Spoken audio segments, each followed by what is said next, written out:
me. Just happy to be here. Man, obviously proud of my team for putting themselves in a position like this to play in such a big game, and can't wait to play in front of my family back in Indianapolis. As a reminder, if you would like to ask a question at any point of the next three student athletes, please raise your hand in the chat. Our first question goes to Scott Doctorman. Good afternoon, Jay. I hope you're doing well. I wanted to ask about Michigan's running game. They've typically been one of the better offensive lines in the country the last few years, and Blake Corum and Donovan Edwards are among the best running backs that you've faced this year. What makes them special, and what are you guys going to have to do at both at all three levels, but specifically the front seven to slow it down? I think it starts with the offensive line up front. I think those guys do a good job of moving defensive linemen out of their gaps, and obviously they have some really talented running backs who kind of really good at just making things happen and reading and reacting off their offensive line. So it's going to be up to us to dominate the line of scrimmage like it is every week, and just my job is really just to help my defensive linemen. So the faster I can get those guys off double teams, the better off we'll be. Our next question goes to Chad Leistico. Hey, good morning or good afternoon, James. Good afternoon. Used to talking to you in the morning. Michigan has only fumbled twice all year. They just don't turn it over. What do they do differently from other teams that allows them to protect the football so well? And what challenge is that for you guys? We know going into it that Michigan's a disciplined football team, and obviously they've had a lot of success, and that's really how things work. If they're really good at the details, and they obviously value the details. So it's up for us to get to the football. Obviously, have bad intentions when we get there, and make these good running backs work uh, for every yard that they get. Our next question is from John Steppe. Hey Jay, what's this experience gonna be like for you coming back home, and who's gonna be more excited, you or Roy? My dad would probably be more excited. He's been bugging me about tickets already, but it'll be a great opportunity to play in front of my family. I think we got 40 people who already bought tickets, and probably another 20 more that are coming to the game. But it's just a great opportunity to play in my backyard. And I'm just happy to return to Indianapolis at the end of the season, just knowing how far this team has come. Our next question is from Tyler Tashman. Hey Jay, hope you're doing well. You were at Big Ten Media Days. At that point, you had only started two games in your Iowa career. Now you're going down, obviously, a lot more accomplished. I guess can you just kind of put into words, what this regular season has been like for you? I'd say probably the most fun I've had at Iowa so far. Obviously, I love my experience here. But when you're the guy that's just learning and you're in the system, and you're watching Jack Campbell and Seth Benson, watching those dudes make all the plays, have all the fun. It gets a little challenging, but just having that opportunity to go out there and play this year, just those memories in Kinnick when you're out there and you're the one making plays, and you know how much you sacrifice for the moment. It just means a little more. So just really excited how the season has gone so far. And I'm really, really looking forward to having a good game Saturday. Our next question is from Blake Hornstein. You got me, Jay? Yeah, I got you. Awesome. I'm just, the Indianapolis stuff aside, what would it mean for this Iowa football team to see the confetti fall and win a Big Ten championship? Obviously, it means the world to this program, to the Iowa fan base. I just feel like we do things the right way around here, and it may not be pretty, and people may not like how it looks, but it would just be a testament to us just doing the right things, and making sure that we stayed focused throughout the season. I mean, there were so many ups and downs, so many guys offensively, big key factors that went down this year, and I mean, obviously that hasn't affected because we're still Big Ten West champions. So it'd be pretty big for the team, and just happy for everybody who's involved.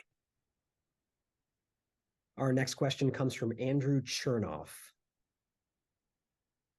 Hey, Jay, you mentioned obviously you're from Indianapolis. We're in Indianapolis as well. I got two for you. The first, what did you learn during your time at Brebeuf that is helping you now, and also what's led to your success this season? I'd say what I learned at Brebeuf was really just how to communicate with people off the field. I feel like that helps me out in my leadership role here on the team.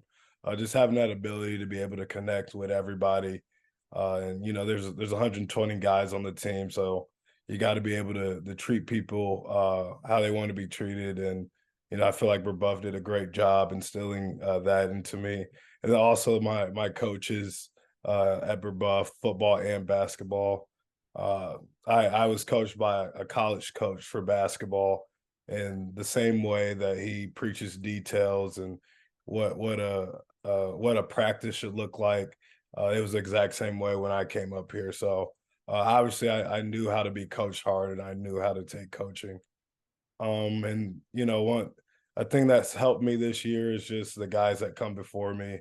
I feel like I do a pretty good job of looking up to the right people and having the right models in my life. And fortunately for me, the guy in front of me was a really good linebacker. So that I think that just helped me out.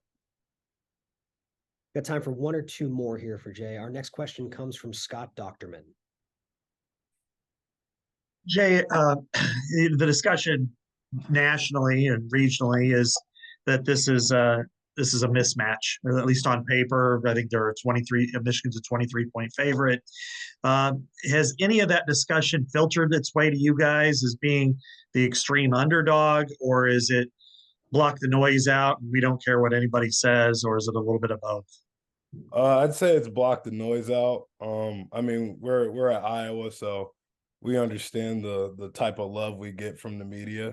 And I don't think that's no surprise. I mean, we were expected to lose last week as well. So, I mean, if we listen to what people were going to say, what people say about the games before they actually happen, then there'd be no point of going out there and competing. But I mean, I know where my locker room's at. I know where our guys are thinking, how we're thinking, and how we're going about this week. So I'm excited. Our last question for Jay goes to Tyler Tashman. Jay, I think you had made the comment earlier this season, like you're gonna play till the wheels fall off, in terms of just how physical you play. Like, what goes into the recovery process for you? What are some things that you've done this season just to kind of make sure you've been able to stay all right physically? I feel like we have a great training staff here at Iowa, and obviously they do a great job of tailoring treatment and recovery, like for each player. And I just try to use the hours in the day wisely, making sure that any spare time I can get, staying in the training room as much as possible, and then also with our strength and conditioning coaches, just making sure they always watch our reps and how fast we've been running and how much energy we've been using during practice. So just a community of people who are really helping us as football players. I feel like that's the biggest thing for me. Jay, we really appreciate you joining us. Look forward to seeing you back in Indianapolis this weekend. Thank you.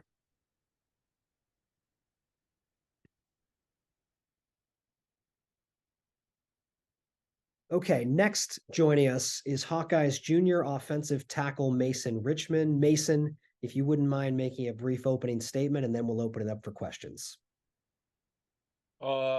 Geez, put on the spot. Really excited for this weekend. I mean, 2 opportunities out of my last, 4 years, half my years, I've been able to be a participant in this game, which is something incredible. And, speaks to Coach Ferentz. I think the whole team's really excited to play.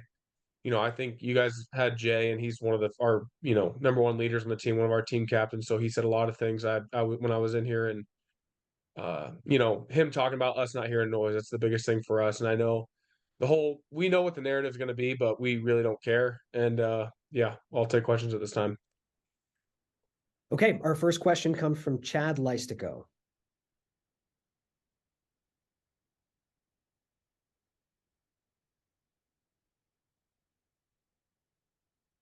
Chad, your mic's muted and unmuting right now. Yeah, I blame the Big Ten. They keep muting me. Yeah, something about that. I'm just kidding. You got to play in this game. One of four guys current Hawkeyes who started that game 2 years ago. Does that experience help you? What can you take from being in that spotlight 2 years ago, at left tackle? Yeah, I think it's definitely, something to carry over. Obviously, they have a great defensive line. I think they'd agree they don't have Aiden Hutchinson there, but they have really balanced, talent on both ends and in the inside. Those inside guys are really talented. So, for me, I think it's just a matter of focus and comfortability, like knowing how it's all going to work. It's a little bit different. It's kind of the show of the town for the weekend. Bigger city, just kind of a neutral site. Like I think 2 years ago was more of a home game for them. I'll be honest. Like it was less. Like we thought it would be half and half, but we had to go a little bit of silent count like we were on the road. But I think for other guys, it's just about understanding it's just a bonus week. I think it's obviously a championship game, but just to treat it as another week. The same kind of preparation we've always had, and just to win the week. In terms of preparation, I think that's something Coach Ferentz has been preaching about, which is definitely something smart to say about it. And for me, I think it's a night game, and that factors in, and you don't want to be playing the game before the game. So on Saturday, definitely just making sure you're taking care of yourself while also staying a little locked in. But we've had 2 night games now this year, so I think we'll be ready for it. And I'm just really excited to go over there. Our next question goes to John Steppe. Sorry, John, I'm going to throw this in there too. I'll also mention I like the black jerseys a lot better. They're way more slimming than those white jerseys. I can't stand those things sometimes. Like Connor's is like a size medium. We'd seen it on film, and it was like his whole belly button and his underwear was showing. So the black jerseys definitely are going to be awesome. Hey Mason, how have you seen this offense grow since the last time you went up against a ranked opponent? Obviously not an ideal result in State College. I think it's kind of just been about, working on ourselves, not against our opponents or anything like that, and just understanding, what we wanted to accomplish. I think a lot of guys have bought into our identity and how we want to go about winning these games, kind of grinding out some teams. And, for the offensive line specifically, we've just gotten a lot better, a lot deeper this year. Obviously, we've had guys go up in and out of the lineup, and, we haven't really missed a beat in terms of improvement. And I think that's really appreciative of, myself and Coach Barnett and, Coach Ferentz and everyone who's had a hand in that. And then, others on offense. Obviously, Deacon's had a awesome year. I think it's just been a great year of growth for him, and he's definitely learned a lot. And we got rooms really stepping up in terms of losing injuries like Jay had mentioned before. But yeah, just really appreciative of Coach Ferentz and Coach Brian and what they've proved in terms of leadership, for our offense this year. So really appreciate the both of them, and just about knowing our identity and just sticking to it and going out there and just competing is the most important thing for us at this rate. Our next question comes from Scott Docterman. Hey, Mason, you already kind of mentioned a little bit about the narrative. The narrative's out there. It's pervasive, I think, in the world of college football. How much of that do you guys pay attention to? Do you use it to kind of fuel you and us against the world? Or is it we're not even cognizant of what the betting line says and what everybody's discussing? Yeah, I think it's definitely, we kind of turn away from that. I'll say the only thing I've heard, we were watching everyone on our team, I'm sure, was watching the Ohio State Michigan game last weekend. And for Joe Klatt to say that we're the little engine that could, I think that's great. I love that. Definitely going to be using that one as a little chip on our shoulder. But, we've been talking about a train all year and how we've just been chugging along and on our way to Indy. But, in terms of noise, Scott, I think, that's all good in there. And, as always, we're really going to turn our eyes to that, away from that. But, I think the only noise that we hear from is really Coach Ferentz and what he tells us to expect from the game, what, people he respects in the industry are saying about our team, and just understanding, what our identity is and just going out there and competing. And I know it's the same answer as I gave last time, but, I mean, yeah, we understand that these guys are a pretty good team, probably the best team we're going to face all year. I don't think we're going to be just completely changing the entire way we play. I think, we're going to work hard and prepare this week and go out there and give them an Iowa Hawkeye football game. Our next question is from Tyler Tashman. Hey Mason, hope you're doing well. You've worked with Leshon Williams for a while. Just curious of what stands out about him and kind of how you've seen him develop at Iowa.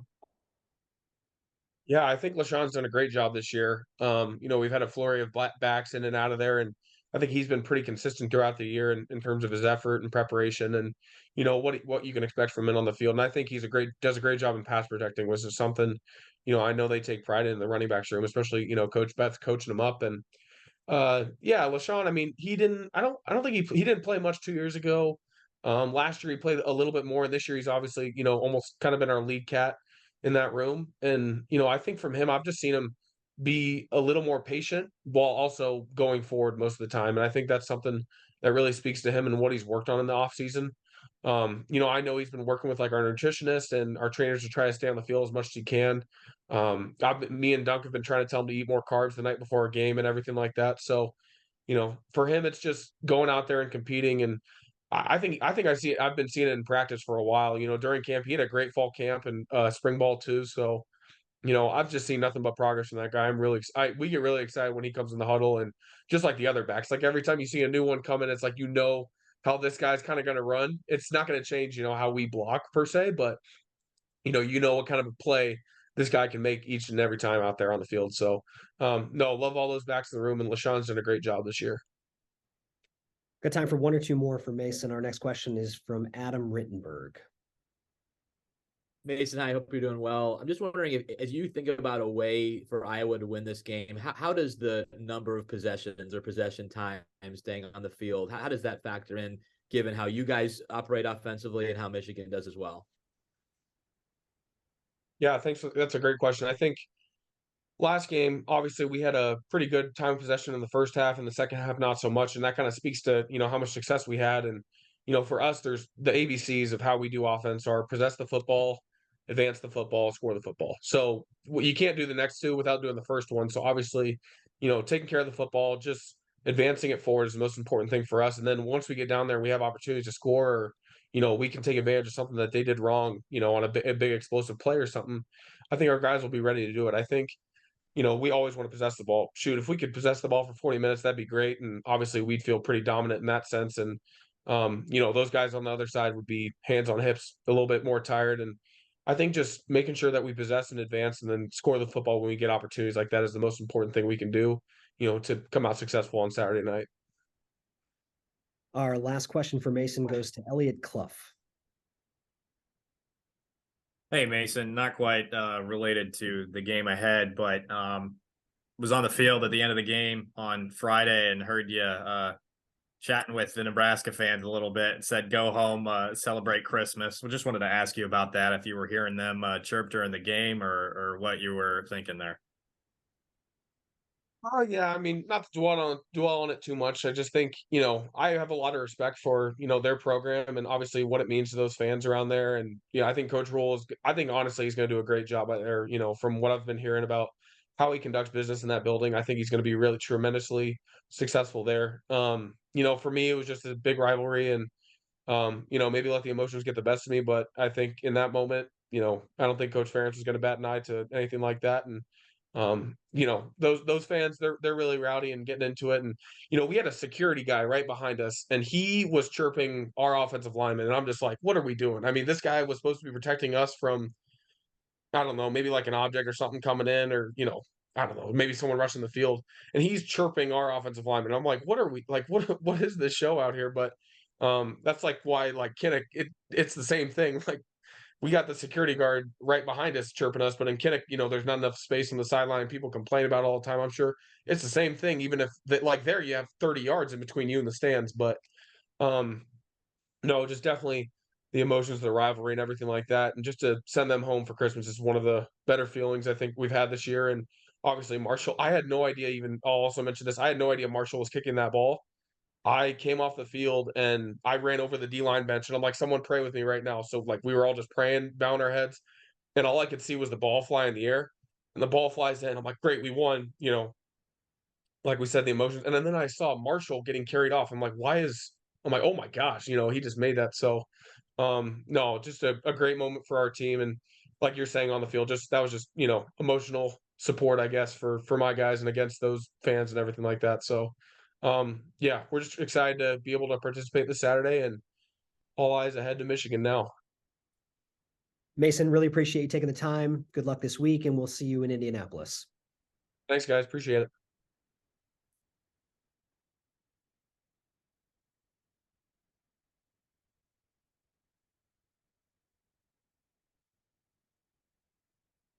Okay, our final representative from the Big Ten West champions is Iowa senior defensive end Joe Evans. Joe, thanks for joining us. If you could give a brief opening statement about this weekend's game, and then we'll open it up for questions. Absolutely. Just a brief opening statement. We're just really excited to play in this game. Had some really good games here in the past couple of weeks. Clinching it against Illinois and then beating a rival over at Nebraska. But we're really fired up, playing this game, and all the guys are excited and preparing as such. As a reminder, if you'd like to ask a question, please raise your hand in the chat. Our first question for Joe will be from John Steppe. Hey, Joe, good to see you. Wanted to ask you about the 2021 game. What do you kind of remember from that? And are there any takeaways that you can take from having that experience then as you prepare for it again in 2023? Great question. Yeah. Going into the game, me being a huge Iowa fan, I'm going to be honest with you, I was a little starstruck, playing in the Big Ten championship. I remember watching, Iowa in 2015. So when we got there, a little starstruck, a little, wide-eyed and stuff like that. And obviously we all remember in the facility, how much we lost that game by 42-3. We lost by 39 points. So that definitely is going to stick with us. And, me being a leader and me being a captain, it's my duty and my job to, let the guys know who weren't there, what that felt like, coming off that field, losing by 39 points. And another thing too, is to not have the guys understand, like, we're there to win a football game. And for me, when I went there, I was a little wide-eyed and stuff like that, but, at the end of the day, it's another game, and, the stakes are higher, but, that's how it should be, when it's week 14. Our next question goes to Chad Winch. Hey, Joe, overcoming adversity has been such a part of the Iowa story for this season. How do you approach the pressure of such a critical game like this? That's a great question. Honestly, I don't know. Obviously, we all understand, how big of a game it is in our facility. Everyone understands that, but I think it really comes down to how we practice and just kind of, coming in every single day and improving, and just working on like the little things and not really viewing it as such as like, oh my God, like we're playing for a Big Ten championship. Kind of viewing it, obviously as a big game, you have to, but that's just gonna all start in practice. Our next question comes from Scott Docterman. Hey, Joe, even compared to what you guys experienced 2 years ago, you're a bigger underdog in this game. There was some rhetoric the last time that you got a chance to win. This time, I haven't found anybody who thinks you're going to win except what you guys think. And how do you get this done? And what's it going to take? And have you paid any attention to maybe the rhetoric out there at all? Yeah, we love that. To be honest, everybody in the facility loves that, and we love that narrative of being the underdog. I'm going to be honest with you. I don't think anybody thought we were going to be in this situation after we lost 31-0 over at Penn State. I remember getting a question asked to me and, what's the next step here? And I said that, we still have all of our goals ahead of us. We can still win the Big Ten West, and we can still win a Big Ten championship. And I know a lot of people kind of laughed at that. So, we love being the underdog. We don't really care what anyone else thinks outside the facility. All the opinions that matter are the people that are in the facility. And, you know, when you say like, what is it going to take for us to win a game, win this, you know, a big game like this, it's just all going to come down to, you know, how we prepare and how we do things in the week. And, I think just a bunch of all these guys we're just really pumped up to play. Our next question is from Chad Leistico.